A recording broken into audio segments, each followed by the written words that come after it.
You hand out a blank piece of paper and ask the class to write a simple paragraph. Half the room gets right to work. The other half stalls.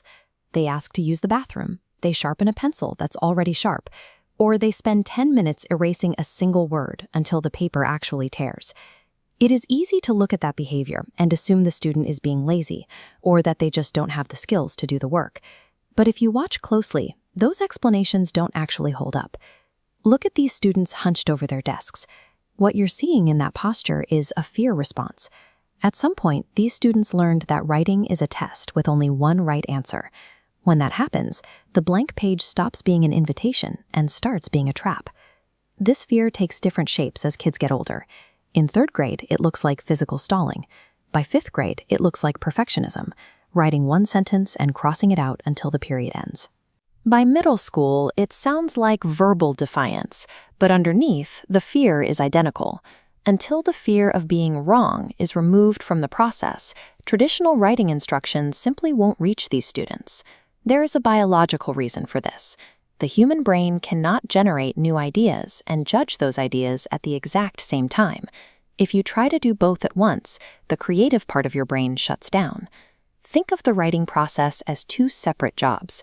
You have the builder, whose job is to create raw material, placing blocks down to see what fits. Then you have the inspector, checking the work. A traditional prompt asks students to do both jobs simultaneously. For a reluctant writer, the inspector stands over the builder's shoulder, knocking down every block immediately. The builder gives up and freezes. Fixing this doesn't mean we stop caring about quality.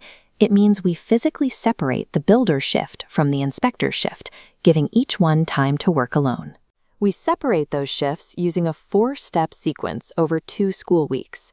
Step 1 covers the first 3 days. 0 judgment free writing.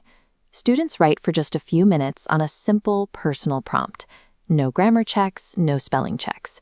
The only goal is volume, proving to the student they can fill a page without punishment. This is where teachers often fail. It's tempting to add a smiley face or circle one spelling error on a free write. But to a student who associates marks with evaluation, that red circle is proof the no judgment rule was never true. Step 2 runs through days 4 to 6. Before a pen ever touches paper, the student says their idea out loud in one sentence to you or a partner.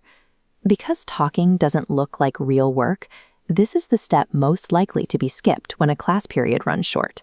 But this conversation is what actually does the work of lowering a student's anxiety. Speaking is lower stakes than writing. Once an idea has been spoken and survives without judgment, writing it down stops being a risk and becomes a simple transcription of something that is already safe. That leads to step 3, on days 7 and 8. The student writes a real paragraph based on the idea they practiced out loud. The teacher reads the draft and responds only to the content, telling the student one thing that worked, with 0 marks on spelling or structure. If a teacher replaces the red pen here, even for one quick correction, the entire process breaks down. 1 mark at this moment teaches the brain that the protected process was just theater. We finally allow the inspector onto the site in step 4, during the last 2 days. But even now, we only let them do one specific job. If you give a student a full checklist of everything to fix, you instantly recreate the overwhelm that caused the original freeze. Instead, offer a short menu. Ask the student if they want to add more detail or fix one run-on sentence. They pick exactly 1 target for a single revision pass. This keeps the work small enough that it doesn't feel like the whole piece was wrong.